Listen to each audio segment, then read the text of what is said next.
स्वागत है आप सभी का हमारे YouTube channel the learners hub पर।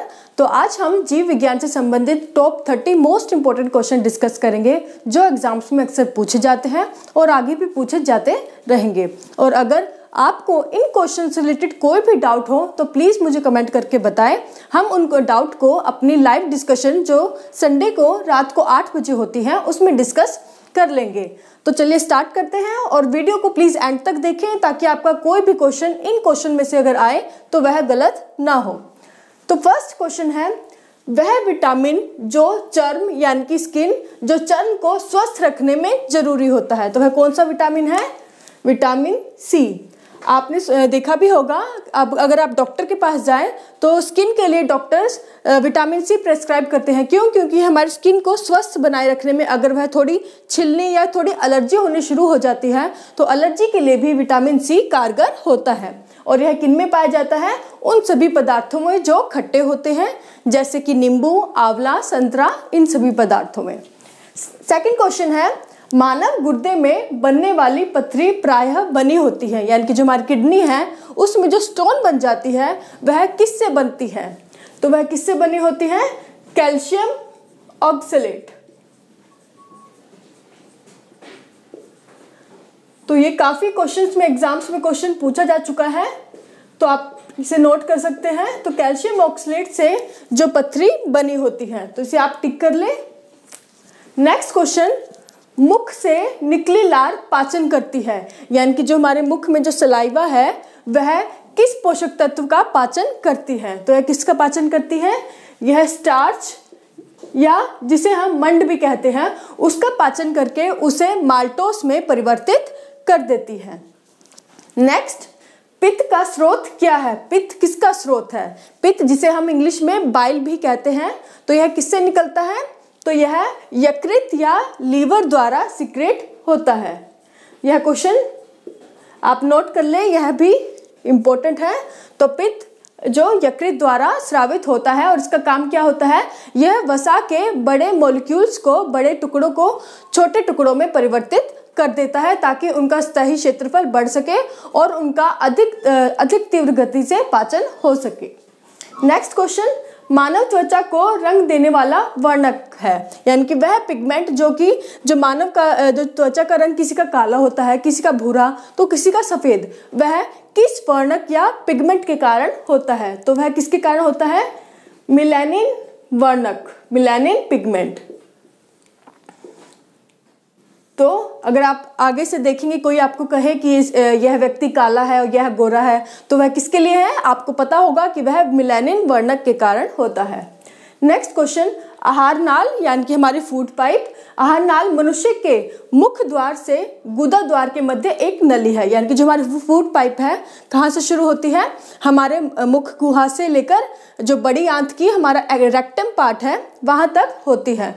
तो इसकी कुल लंबाई कितनी है? तो इसकी हमारी कुल लंबाई है 32 से 36 फीट लंबी। अब आप सोच रहे होंगे कि व्यक्ति तो होता है 5 से 6 फीट लंबा, लेकिन इसकी जो नली की इतनी लंबाई कैसी हो गई? तो आपको पता होगा कि जो आहार नाल है यह जो छोटी आंत एवं बड़ी आंत में विभाजित है, जहां यह अत्यधिक कॉइल अवस्था में है, तो इसलिए इसकी लंबाई 32 से 36 फीट लंबी होती है। नेक्स्ट क्वेश्चन, आरबीसी अर्थात लाल रक्त कोशिकाएं मुख्यतः बनती है, यानी कि ये कहाँ बनती है? तो ये अस्थि मज्जा यानी कि जो हमारी बोन मैरो है वहां इनका निर्माण होता है। साथ ही जो WBC है यानी कि श्वेत रक्त कोशिकाएं, उनका निर्माण भी अस्थि मज्जा में ही होता है। नेक्स्ट क्वेश्चन, ब्लड कैंसर को हम आमतौर पर किस नाम से जानते हैं? तो ब्लड कैंसर को किस नाम से जानते हैं? ल्यूकीमिया। और ल्यूकीमिया होता क्या है?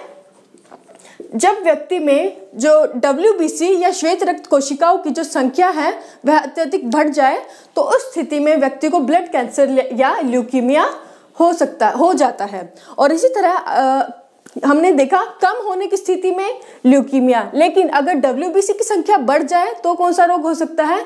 तब एड्स रोग व्यक्ति को हो जाता है। नेक्स्ट क्वेश्चन, ये क्वेश्चन भी इंपॉर्टेंट है, आप टिक कर लें। नेक्स्ट क्वेश्चन, रक्त में प्रतिस्कंदक पदार्थ कौन सा है? प्रतिस्कंदक का मतलब क्या है? एंटी क्लोटिंग फैक्टर, यानी कि वह पदार्थ जो कि रक्त को पतला करने में मदद करता है। मतलब मैंने आपको सरल भाषा में बताया है, अगर व्यक्ति के शरीर में खून का थक्का जम जाए तो उस थक्के को हटाने के लिए यानी कि क्या करना पड़ेगा? खून को पतला करना पड़ेगा। तो वह कौन सा पदार्थ दिया जाता है? तब व्यक्ति को हिपैरिन दिया जाता है। तो हिपैरिन क्या है? यह एंटी क्लोटिंग फैक्टर या प्रतिस्कंदक पदार्थ है। नेक्स्ट क्वेश्चन, लार की प्रकृति होती है, यानी कि जो हमारे मुख में सलाइवा है इसकी प्रकृति होती है कितना? पहले तो आपको इसका पता होना चाहिए पीएच। तो इसका पीएच होता है 6.8 to 7.2, यानी कि यह हल्की अम्लीय प्रकृति की होती है। और इसका पीएच हमने देखा कितना है? 6.8। क्लियर? नेक्स्ट क्वेश्चन, यकृत नष्ट कर देता है। तो ये नष्ट किस चीज का करता है? आपको पता होगा कि जो हमारे लाल रक्त कोशिकाएं हैं ये इनकी जब मृत्यु हो जाती है यानी कि डेड हो जाती है, तब ये हमारे जो कब्रगाह, हमारे शरीर का कब्रगाह या कब्रिस्तान किसे कहते हैं? स्प्लीन या प्लीहा। तो लाल रक्त कोशिकाएं जब मर जाती हैं, यानी कि आरबीसी सेल्स डेड होने के बाद यहाँ स्प्लीन में जमा हो जाते हैं, इसलिए इसे हमारे शरीर का कब्रिस्तान भी कहते हैं। लेकिन इनको अब नष्ट कौन करेगा? अब आरबीसी डेड तो हो गए, लेकिन इनको जो नष्ट करने का काम जो है वह यकृत या लीवर करता है। तो यकृत नष्ट कर देता है किसे? आरबीसी को। क्लियर? नेक्स्ट क्वेश्चन, दिल की फुसफुसाहट या मरमर से क्या पता चलता है? अगर स्टेथोस्कोप आप डॉक्टर्स यूज करते हैं तो स्टेथोस्कोप से जब किसी मरीज का वो देखते हैं कि हृदय की धड़कन जो है आवाज आ रही होती है कुछ फुसफुसाहट या मरमर जैसी साउंड, तो उससे क्या पता चलता है? तो हमने मानव प्रसंचरण तंत्र में अपनी वीडियो में डिस्कस भी किया है कि जो व्यक्ति के शरीर में दो तरह के वाल्व या कपाट होते हैं जो कि उसके हृदय में पाए जाते हैं। तो उसके हृदय में मिट्रल वाल्व एवं ट्राइकस्पिड वाल्व या कपाट होते हैं।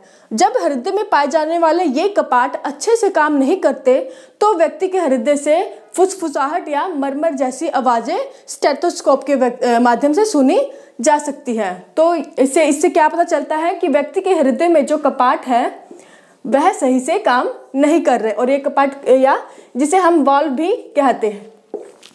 और ये वाल्व दो प्रकार के हैं, कौन कौन से? बाइकस्पिड वाल्व या बाइकस्पिड कपाट, और दूसरा है ट्राइकस्पिड। ये रक्त परिसंचरण तंत्र या जो हमने सर्कुलेटरी सिस्टम की वीडियो है उसमें डिस्कस किया है ये सभी चीजें, तो आप वहां जाके डिटेल में देख सकते हैं। तो ये क्वेश्चन टिक कर ले, इंपॉर्टेंट है। नेक्स्ट, वयस्क व्यक्ति की हृदय की धड़कन दर क्या होती है? यानी कि जो व्यक्ति का हार्ट बीट रेट है, पल्स रेट है, वह कितना होता है नॉर्मल? ये तो आप लोगों को पता होना चाहिए और पता भी होगा शायद। तो 70 से 80 बीट्स पर मिनट, यानी कि 1 मिनट में व्यक्ति की जो दिल की धड़कन है कितनी बार धड़कती है? 70 से 80 बार धड़कती है।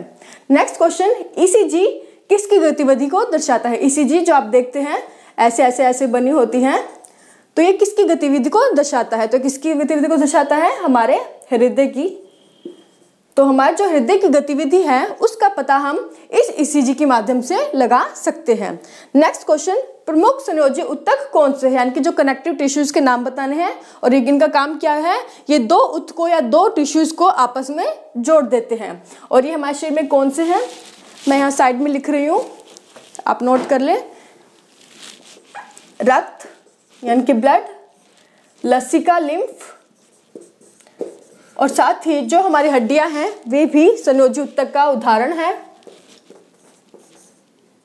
और इनके अलावा कंडरा जिसे हम टेंडन भी कहते हैं, और कंडरा का काम क्या होती है? ये किसको जोड़ती है? ये मांसपेशियों को हड्डियों से जोड़ने का काम करती है। और इसी तरह कंडरा के बाद है संयोजी ऊतक का एग्जाम्पल स्नायु, जिसे हम इंग्लिश में लिगामेंट कहते हैं। और स्नायु का काम क्या है? ये हड्डियों को हड्डियों से जोड़ने का काम करती हैं। तो ये थे प्रमुख संयोजी ऊतक, रक्त, लसिका लिम्फ, हड्डी, कंडरा, स्नायु। तो आप इन्हें नोट कर लें। नेक्स्ट क्वेश्चन, तंत्रिका तंत्र की संरचनात्मक एवं क्रियात्मक इकाई को क्या कहते हैं? तो ये इंपॉर्टेंट है, इसे भी नोट कर लें। तो तंत्रिका तंत्र की सबसे छोटी इकाई कौन सी है? वह इसका सबसे छोटी कोशिका तंत्रिका तंत्र कौन सी होती है? न्यूरॉन या नर्व कोशिका। तो न्यूरॉन जो है तंत्रिका तंत्र की सबसे छोटी इकाई है। तो क्लियर। और इसी के साथ आपको पता होगा कि न्यूरॉन हमारे शरीर की सबसे लंबी कोशिका भी है। तो इसके बाद हम नेक्स्ट क्वेश्चन देखते हैं। नेक्स्ट क्वेश्चन है, अग्नाशय रस में 3 प्रकार के एंजाइम पाए जाते हैं। मतलब कि जो हमारा पैनक्रियाज है उसमें 3 तरह के एंजाइम पाए जाते हैं उसके जूस में। उनके आपको नाम बताने हैं। तो वे कौन से हैं? ट्रिप्सिन, लाइपेज एवं एमाइलेज। तो ये तीनों एंजाइम यानी कि ट्रिप्सिन, टी से ट्रिप्सिन, लाइपेज और एमाइलेज, ये तीनों प्रकार के एंजाइम अग्नाशय रस यानी कि जो हमारा पैनक्रियाटिक जूस है उसमें पाए जाते हैं। नेक्स्ट क्वेश्चन, ये काफी इंपॉर्टेंट है, प्लीज नोट कर लें आप इसे, कि जीवित देह के भीतर कोशिका या उत्तक की मृत्यु को कहते हैं। जब हमारे जो शरीर में टिश्यूज यानी कि जो सेल्स की मृत्यु होने लग जाए तो उस स्थिति को हम कहते हैं, मैं यहाँ लिख रही हूँ, नेक्रोसिस। इसी तरह अगर यकृत या लीवर की कोशिकाओं की मृत्यु होने लग जाए तो हम उसे क्या कहेंगे कि लीवर में नेक्रोसिस होने लग गया, तो उस स्थिति को हम नेक्रोसिस कहते हैं। नेक्स्ट क्वेश्चन, दांतों के जबड़े की हड्डी में धसे होने को कहते हैं। यानी कि जो हमारे शरीर में जो दांत है ये क्या है? हमारे जबड़े की हड्डियों में धसे हुए हैं, तो उस स्थिति को क्या कहते हैं? गर्त दंती या थिकोडोंट। इसी तरह विषम दंती किसके लिए प्रयोग किया जाता है? विषम दंती जो हमारे दांत है 4 प्रकार के होते हैं, इंसाइजर, कैनाइन, प्रीमोलर और मोलर। तो इस स्थिति को हम क्या कहते हैं? विषम दंती। और जबड़े की हड्डी में धसे हुए हैं तो इसे हम क्या कहते हैं? गर्त दंती कहते हैं। नेक्स्ट क्वेश्चन इंपॉर्टेंट है, मार्क कर लें। पाचन एवं अवशोषण की प्रक्रिया सर्वाधिक होती है, तो यह कहाँ सर्वाधिक होती है? इलियम में। और इलियम किसका हिस्सा है? इलियम छोटी आंत का भाग है। 3 भागों में विभाजित है, कौन कौन से? डोडेनम, जजनम और इलियम, जिसमें से इलियम में सर्वाधिक पाचन एवं अवशोषण होता है। नेक्स्ट क्वेश्चन, मनुष्य की आहार नाल में अवशेषी अंग है। अवशेषी अंग क्या होते हैं? जो हमारे पूर्वजों में क्या थे? क्रियाशील अवस्था में थे, लेकिन अब वर्तमान में ये हमारे शरीर में कोई क्रिया नहीं करते हैं, उन्हें हम अवशेषी अंग कहते हैं। तो आहार नाल में कौन सा अवशेषी अंग है? हमारे अपेंडिक्स, जो कि बड़ी आंत के सिक्कम पार्ट के पास है। तो अपेंडिक्स जो है वह हमारे शरीर में वेस्टिजियल ऑर्गन या अवशेषी अंग है। नेक्स्ट क्वेश्चन, रक्त दाब का नियंत्रण कौन करता है? यानी कि जो मार्क कर लें, हमारा जो ब्लड प्रेशर है इसको कौन कंट्रोल करता है? तो इसे एड्रिनल ग्लैंड या अधिवृक्क ग्रंथि या एड्रिनल ग्रंथि इसे नियंत्रित करती है, या इसे हम एड्रिनल ग्रंथि भी कहते हैं। तो यह ग्रंथि हमारे शरीर में जो ब्लड प्रेशर है उसे नियंत्रित करती है। नेक्स्ट क्वेश्चन, आरबीसी का औसत जीवन काल कितना है? तो यह कितना है? 120 दिन। तो 120 दिन तक एक आरबीसी कोशिका जीवित रहती है। नेक्स्ट क्वेश्चन, गुर्दे की कार्यात्मक इकाई कौन सी है? जिस तरह हमारे जो शरीर की कार्यात्मक इकाई कोशिका है, इसी तरह गुर्दे की कार्यात्मक इकाई कौन सी है? नेफ्रॉन।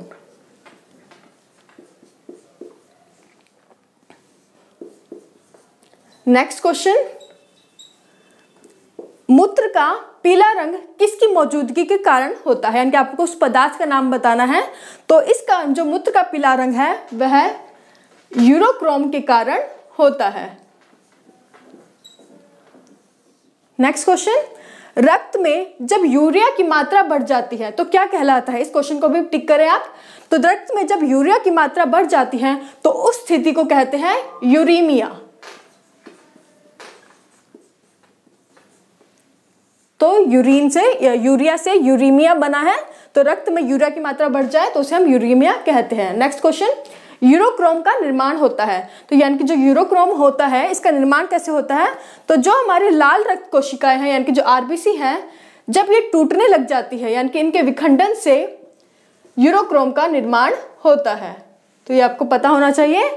नेक्स्ट क्वेश्चन, मनुष्य में दांतों का ऊपरी हिस्सा क्या कहलाता है? और यह हमारे शरीर का सबसे कठोरतम भाग भी है। तो मनुष्य में दांतों का ऊपरी हिस्सा जो सबसे कठोरतम भाग भी है वह कौन सा है? Enamel. Clear. Next question, protein को सरल पदार्थ में परिवर्तित करने का कार्य, मतलब कि वह आपको बताना है कि वह कौन सा एंजाइम है जो कि प्रोटीन पोषक तत्व को सरल पदार्थ में परिवर्तित कर देता है। तो यह कौन सा काम कौन करता है? Pepsin enzyme. और ये पेप्सिन एंजाइम क्या करता है? प्रोटीन को पेप्टोन्स में परिवर्तित कर देता है। नेक्स्ट क्वेश्चन जो कि हमारा वीडियो का लास्ट भी है, HCl के कारण यानी कि जो हमारा हाइड्रोक्लोरिक अम्ल है उसके कारण लार समाप्त कर देता है। जब लार हमारे अमाशय में पहुंचती है तो अमाशय में हाइड्रोक्लोरिक अम्ल होता है, तो उस लार में पाए जाने वाला ऐसा कौन सा तत्व है जिसे हमारा जो हाइड्रोक्लोरिक अम्ल है यह समाप्त कर देता है? तो लार में क्या था? लार में एंजाइम था जिसका क्या नाम है? सलाइवरी एमाइलेज या टाइलिन, इसे हम दोनों ही नाम से जानते हैं, जो कि यह एक एंजाइम है जो कि लार में पाया जाता है। और जब यह लार हमारे अमाशय में आती है तो वहां पाया जाने वाला हाइड्रोक्लोरिक अम्ल क्या करता है? इस एंजाइम को नष्ट कर देता है, सलाइवरी एमाइलेज या टाइलिन एंजाइम को। तो ये थे हमारे 30 मोस्ट इंपॉर्टेंट क्वेश्चंस। आशा करती हूँ आपको समझ आए हो। तो आज के लिए इतना ही। अगर वीडियो अच्छी लगे तो प्लीज अधिक से अधिक शेयर करें और लाइक करना ना भूलें। तो थैंक यू सो मच।